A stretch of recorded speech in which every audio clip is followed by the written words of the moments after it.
അറിവുണ്ടാകണം, അത് അമലാക്കി മാറ്റണം, അത് ദഅവത്ത് നടത്തണം, ദീന് ഖിദ്മത്ത് ചെയ്യണം. ഇതിനു വേണ്ടിയാണ് യഥാർത്ഥത്തിൽ ദീന് പഠിക്കേണ്ടത്. അതാണ് അൽ ഇഖ്ലാസു ലില്ലാഹ് എന്ന് പറയുന്നത്. വേറെ ഉദ്ദേശമൊന്നുമില്ല. എന്തിനാ പഠിച്ചത്? അള്ളാഹ്ക്ക് വേണ്ടി, വേറെ ഒന്നുമില്ല.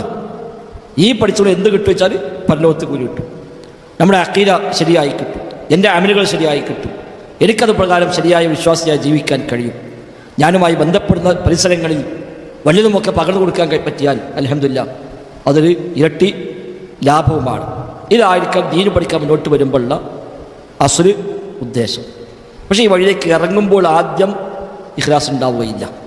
നമ്മൾ കുറച്ചൊക്കെ പഠിച്ചപ്പോഴേക്കും തോന്നും ഞാൻ ഉഷാറാണ്, തിരക്കിടില്ല, മറ്റുള്ള പലർക്കുമൊന്നും വിവരമില്ല. നമ്മളൊക്കെ അത്യാവശ്യമൊക്കെ കുറേ ക്ലാസ് കേട്ടു, കുറേ പുസ്തകം കേട്ടു, ഹുസൈൻ സലഫിനെ കുറേ വഴുത് കേട്ടു, അതുകൊണ്ട് നമുക്ക് കുറേയൊക്കെ ഒരു വിവരമുണ്ടായി.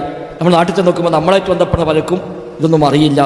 നമ്മളെക്കുറിച്ച് ഉഷാറാണ് എന്ന് തോന്നൽ വരും. തർക്കിക്കാൻ വേണ്ടി പഠിക്കുന്ന ആളുകളുണ്ടാവും, തർക്കിക്കാൻ, ഉത്തരം മുട്ടിക്കാൻ. പ്രത്യേകിച്ച് ഈ വാട്സപ്പ് ഗ്രൂപ്പിലൊക്കെ വരുന്ന ചർച്ചകൾ അങ്ങനെയാണ്.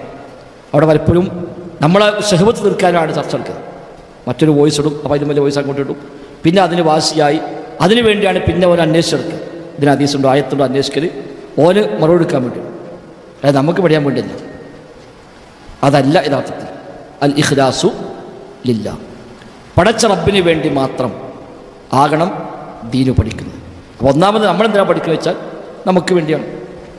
ക്ലാസ് എടുക്കാൻ വേണ്ടി പഠിക്കണ ആവശ്യമില്ല, ഖുത്ബ നടത്താൻ വേണ്ടിയല്ല പഠിക്കണം. അപ്പോൾ ഞങ്ങളൊക്കെ അനുഭവിക്കുന്ന ഒരു എടുക്കാറുള്ളതാണ്.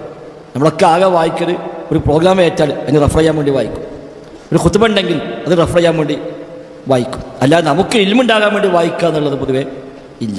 വെറുതെ കിതാബ് എടുത്ത് വായിക്കുക എന്തിനാണ്? ഇൽമുണ്ടാകാൻ വേണ്ടി, നമ്മുടെ അക്കീദ ശരിയാകാൻ വേണ്ടി, നമുക്ക് ആ വിഷയത്തിൽ ധാരണ വേണ്ടി. അതില്ല. എല്ലാവരും വായിക്കുന്ന ക്ലാസ് ഉണ്ട്, നോക്കിയിട്ടില്ല, അവസ്ഥ നോക്കണം. ഇതിന് ഖുത്ബ ഉണ്ട്, അത് നോക്കണം. അല്ലെങ്കിൽ അവിടെ കോളേജിൽ പഠിപ്പിക്കാൻ പോകാനുണ്ട്, റെഫർ ചെയ്യണം. അത് വേണ്ടെന്നല്ല, പക്ഷെ അതിനു വേണ്ടി അല്ല നമ്മൾ പഠിക്കേണ്ടത്. അതിനുവേണ്ടി ആണെങ്കിൽ നേരത്തെ ഇവിടെ ഷമാസിലേക്ക് സൂചിപ്പിച്ച പോലെയുള്ള ത്യാഗങ്ങളൊന്നും മുൻഗാമികൾ ചെയ്യേണ്ട കാര്യമില്ല. അവർക്കതുകൊണ്ട് ജോലി ഇട്ടിട്ടില്ല, ഉള്ള ജോലി പോയിട്ടേ ഉള്ളൂ. ഇമാം ബുഖാരിക്കും ഇമാം അഹമ്മദിനൊക്കെ അന്ന് അങ്ങനെയൊക്കെ പഠിച്ചുകൊണ്ട് ആ ഗവൺമെൻറ് ഒരു അംഗീകാരം കൊടുത്തിട്ടില്ല, പിടിച്ചുകൊണ്ട് ജയിലിടുക ചെയ്തത്, അല്ലാതെ ഒന്നും കിട്ടിയിട്ടില്ല. അപ്പോൾ അവർ പഠിച്ചതൊന്നും ദുന്യവിയായ താല്പര്യങ്ങൾക്ക് വേണ്ടി ആയിരുന്നില്ല. അപ്പോൾ നമ്മളിവിടെ ക്ലാസ് കളിക്കുകയായാലും അതേപോലെ മറ്റു കാര്യങ്ങൾക്ക് വേണ്ടി ആയാലും ഒക്കെ അതിൻ്റെ അസ്ല് ഇഖ്ലാസ് ആയിരിക്കും.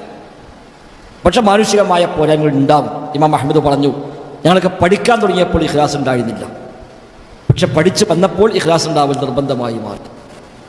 തുടങ്ങുമ്പോൾ ഇഖ്ലാസ് ഇല്ല, പഠിച്ചു കഴിഞ്ഞപ്പോൾ ഇഖ്ലാസ് ഉണ്ടാവൽ നിർബന്ധമായി മാറി.